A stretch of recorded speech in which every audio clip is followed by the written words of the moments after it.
going on, everyone? Welcome back to the channel. Shout out to any new subscribers. I really do appreciate it.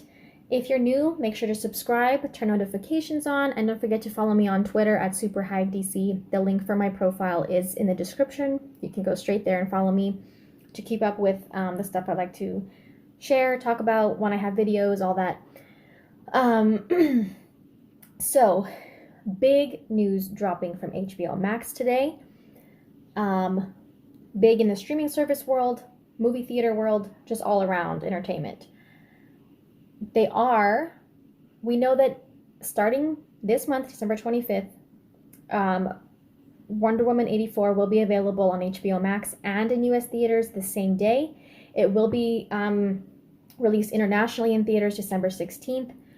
That's the movie they're going to start with, this whole HBO Max and theater same day release. But now they are announcing that their entire 17-film slate for 2021 will be following the same release format. HBO Max and theaters the same day. So this is really big. A lot of course, media outlets, media sources are sharing articles and stories about this, but I'm going to read the one that Jason Kilar posted himself. They also released a quick little video to kind of give you an idea of some of the stuff that's going to be following this release format next year. Some big titles, and so let's get into that. We have big news to share. As many of you know, Wonder Woman 1984 is going to be released worldwide in theaters later this month. In the US, we will also be making the movie available on HBO Max at no extra cost the same day that Wonder Woman 84 premieres in theaters for the first month of the film's release. Okay, so it's not going to just stay at no extra cost for, it will be on there for the first month. We are announcing today that in the United States, the entire anticipated 17-film 2021 Warner Brothers motion picture slate is going to be released throughout the coming year in theaters and on HBO Max the same day. So this is Warner Brothers projects. That's a Warner Brothers motion picture just about once every 3 weeks. Okay? Said another way, when we release The Little Things, Judas and the Black Messiah, Tom and Jerry, Godzilla vs. Kong, Mortal Kombat, Those Who Wish Me Dead, The Conjuring, The Devil Made Me Do It, In the Heights, Space Jam: A New Legacy, The Suicide Squad, Reminiscence, Malignant, Dune, The Many Saints of Newark, King Richard, Cry Macho, and Matrix 4 in theaters around the world in 2021.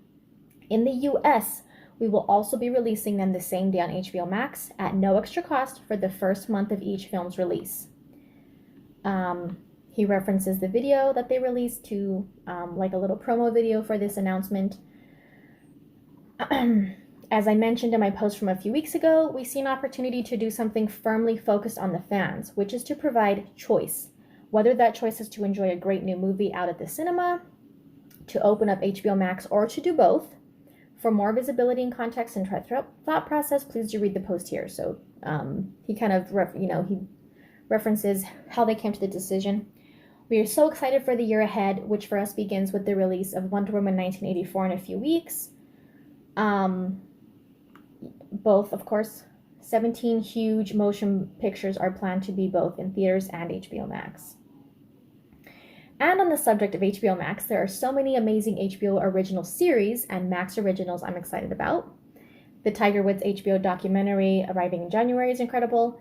And this little thing called Zack Snyder's Justice League coming in a few months as well. And he added a smiley face there.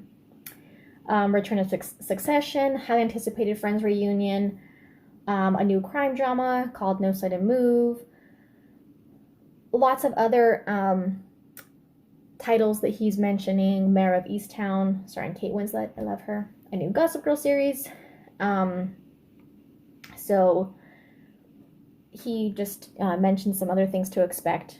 Before I end this post, I want to say that none of this would be possible without the hard work of so many people at Warner Media.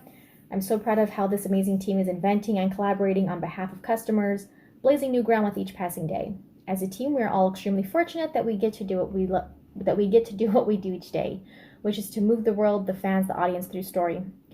We so thoroughly believe in this mission, and we never take this privilege for granted. With thanks, Jason Keeler.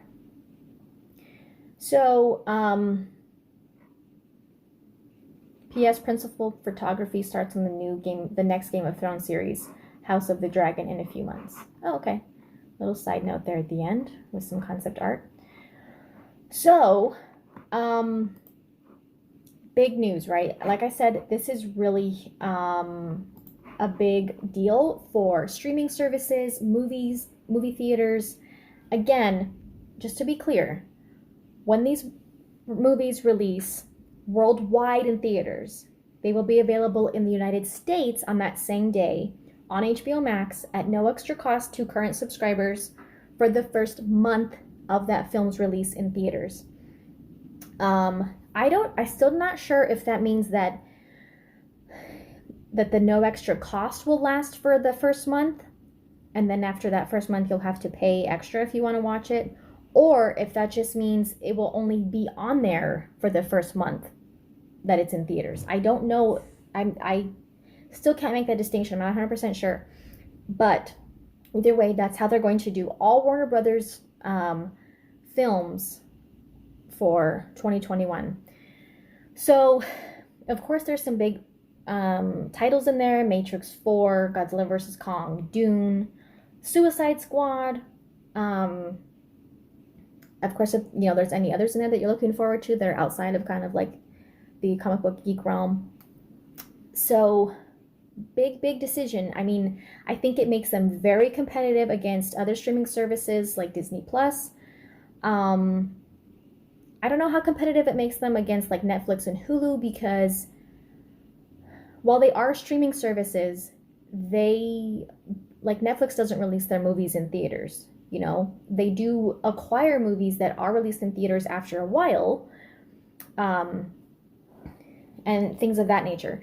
But this is big. I think this makes them most competitive against Disney Plus, since Disney Plus, did the whole Mulan thing, but they charged subscribers extra. Unless you wanted to wait a couple months later, you could watch it for free with Mulan. But I think it was a big choice for them to start with Wonder Woman 84 in the beginning, and I don't mean that in a bad way. I think it's a great compromise. As Jason Keeler has mentioned, they're making these decisions focused on fans. They know that I'm sure they know that this is going to cause hits to budgets and money. They're going to take losses. But I think that,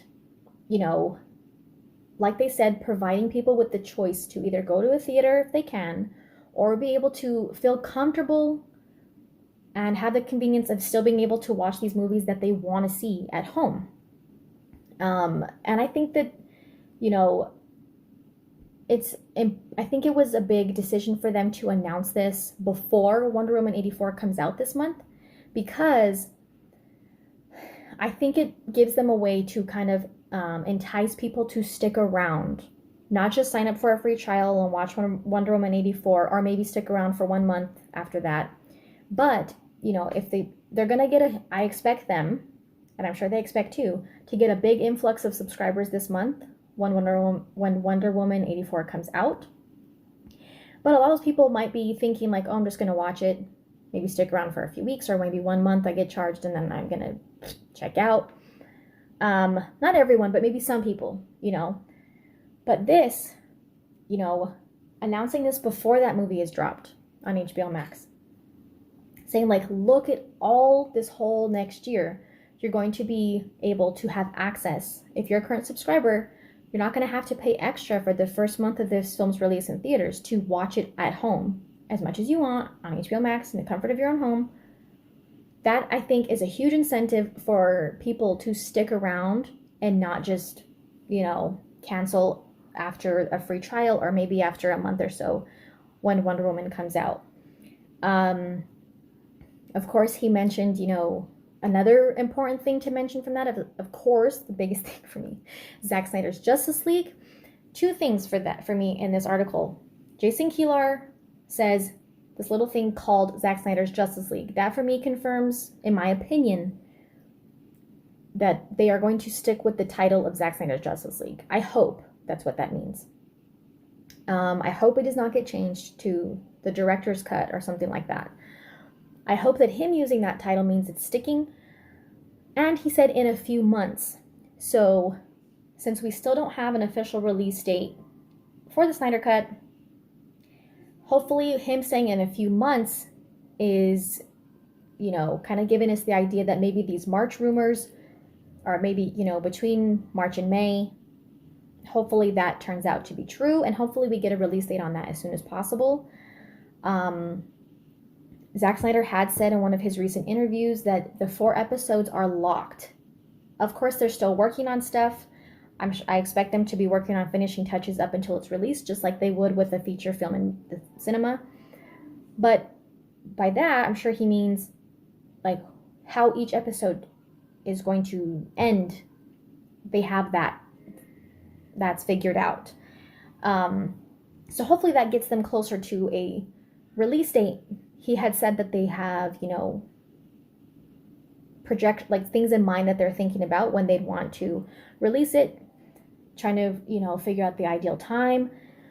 They might now have to take into account, since they are releasing all these movies on HBO Max next year as well, maybe they kind of want to figure out the best time that aligns with those movies too. I don't know. I mean, Zack Snyder's Justice League is going to be a series, so, but, I guess whatever they think is the ideal time for them.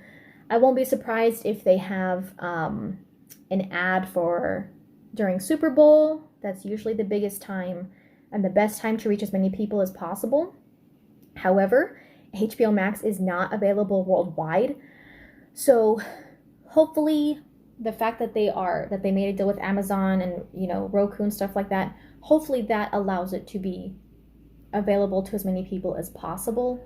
However, like I said, this format, it says in the United States on HBO Max for the first month of the film's release. However, that doesn't mean, these movies will still be released in theaters worldwide, and they can still do, after that month or whatever, they can still do like purchase releases. So you can buy it on Google Play, you can buy it on Amazon, whatever. That's still always an option. So I think it's a good decision. I think, like I said, it makes them very competitive. Again, there's some big titles in there that people are looking forward to. I think it gives them an edge over other streaming services. And I think they're also thinking in this more of long term, not just right now while theaters are struggling. I understand that. And I think this, like I said, is a good compromise to make, to give people the choice to feel comfortable and still be able to watch their movies that they want to share with people, with their audience. And again, they still have the option to do hard copy releases for people to buy, digital copies for people to buy. There's a lot of options digitally nowadays, especially for them to release it worldwide besides just in theaters, and for people who, and hopefully, over time, HBO Max will become more available worldwide. So yeah, I think, again, big decision on HBO Max, Warner Brothers part. Very cool. I think it's really cool that they're doing that. I think it's cool that they're keeping the fans in mind. And who knows, how long it's going to take for theaters to get back to a normal,